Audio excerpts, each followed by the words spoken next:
What if one of the most terrifying exorcism movies ever made was actually based on a real case? And the horror didn't end when filming stopped. The Exorcism of Emily Rose isn't just another possession story. It's part courtroom thriller, part supernatural mystery, and every scream hides a truth more disturbing than fiction. From the actress who endured real physical pain to the director's shocking methods for capturing fear, this 2005 classic pushed its cast and crew to their limits. Let's uncover the insane behind-the-scenes facts that made The Exorcism of Emily Rose so hauntingly real. Dive in, if you dare.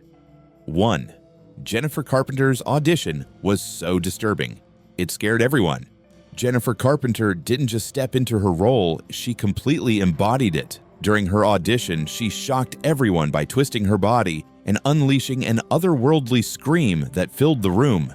The raw, haunting energy she brought wasn't just acting, it felt real, unsettling, and unforgettable. The producers sat speechless, realizing they had found someone extraordinary. Director Scott Derrickson later recalled that Jennifer's audition was unlike anything he'd ever seen. He said her intensity made everyone in the room physically uncomfortable in the best way possible. That fearless performance set the tone for her entire portrayal, turning her into one of horror's most memorable figures. That performance would shape the entire film's tone, but it came at a personal cost to her on set. 2. Her physical contortions were 100% real. It's hard to believe, but every disturbing contortion in The Exorcism of Emily Rose was completely real. No CGI, no visual tricks. Jennifer Carpenter used her own body to create those terrifying movements, practicing for weeks to master the spine-arching and joint-twisting poses. Her natural double-jointed flexibility allowed her to bend in ways that stunned even the crew watching behind the monitor. Director Scott Derrickson later admitted they actually had to scale back some of her physical performances. He said the footage looked too real to be believable, with her body moving in ways that audiences might assume were special effects. The result was an eerie, all-too-human realism that made her performance unforgettable and almost unbearable to watch.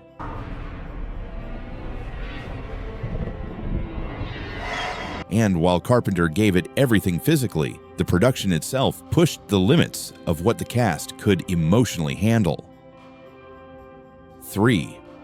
The cast experienced strange nightmares during filming. While filming The Exorcism of Emily Rose, strange experiences began to ripple through the cast and crew. Jennifer Carpenter and Laura Linney both confessed to having unnerving nightmares, each filled with vivid, almost prophetic imagery. Linney said she repeatedly woke up at exactly 3 a.m., the infamous witching hour, and on multiple nights, a coincidence that left her deeply unsettled. Director Scott Derrickson, who has long expressed belief in spiritual forces, later admitted that even he felt something strange during post-production. He described sensing an eerie presence in the editing room late at night, as if the film itself carried a lingering energy. For many involved, the haunting seemed to follow them long after the cameras stopped rolling. But not all the horror came from the supernatural. Some of it came from Derrickson's bold, creative choices behind the camera.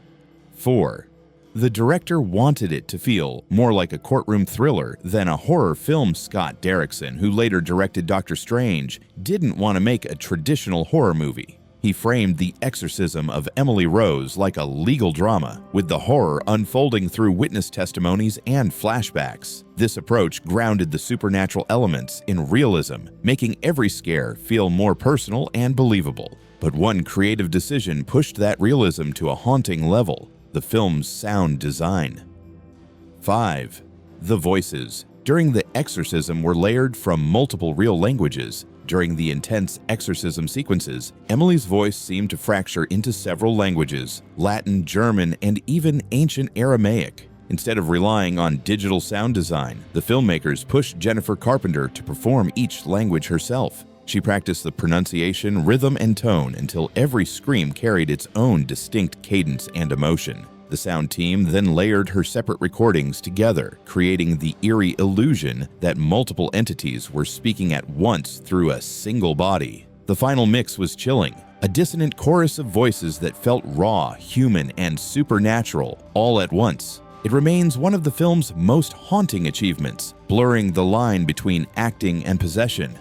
I now command you, tell me your name! Can you believe Jennifer Carpenter did all those scenes without CGI? If you're blown away so far, hit like and tell us in the comments which horror movie scared you the most. Growing up, your story might appear in our next countdown. 6. The film was loosely based on the true story of Anneliese Michel. While The Exorcism of Emily Rose never names its real-life inspiration, the story draws heavily from the tragic case of Anneliese Michel, a young German woman who endured 67 exorcisms during the 1970s. Her death shocked the world, sparking a heated debate about faith, science, and the limits of belief. The filmmakers used her story as a foundation, but reimagined it through a modern courtroom drama to examine both sides of the mystery. The case remains one of the most haunting in modern history, a collision between spiritual conviction and psychological suffering. By refusing to take a definitive stance, the film captures that same ambiguity, forcing audiences to decide for themselves whether Emily was truly possessed or tragically misunderstood. But adapting such a controversial story came with serious challenges, especially for the actors who had to balance belief and skepticism. 7. Laura Linney and Tom Wilkinson took the roles for emotional, not spiritual reasons. Both Jennifer Carpenter and Laura Linney admitted that what drew them to The Exorcism of Emily Rose wasn't the horror, but the humanity beneath it. Linney described the film as more of a grief story than a fright fest, one that explored faith, guilt, and the unbearable weight of responsibility. Her performance carried that emotional depth, grounding the supernatural elements in raw human pain and compassion. If you want me to defend you, you've got to give me all the information I need. Tom Wilkinson, who portrayed Father Moore, took a similar approach to prepare. He meticulously studied real court transcripts from the Anneliese Michel case, hoping to understand the mindset of a priest caught between faith and law. His performance added a moral gravity to the film, transforming what could have been a simple possession story into a deeply personal exploration of belief and doubt. Just let me go back on the stand and then tell the rest of the story, and then you'll know. Can't do that. You must! Derrickson's direction also created a haunting sense of realism, sometimes by pure accident. 8. The demon faces were created using lighting, not CGI. In several moments, subtle demonic shapes appear across people's faces. Most audiences assumed it was digital work, but it wasn't. The team used creative lighting and reflective gels on actors' faces to produce eerie shadows, saving money while making the visuals creepier and more organic. And even though the movie looked terrifying, it wasn't filmed in some remote haunted church. 9. Most of the movie was shot in a real Canadian courthouse.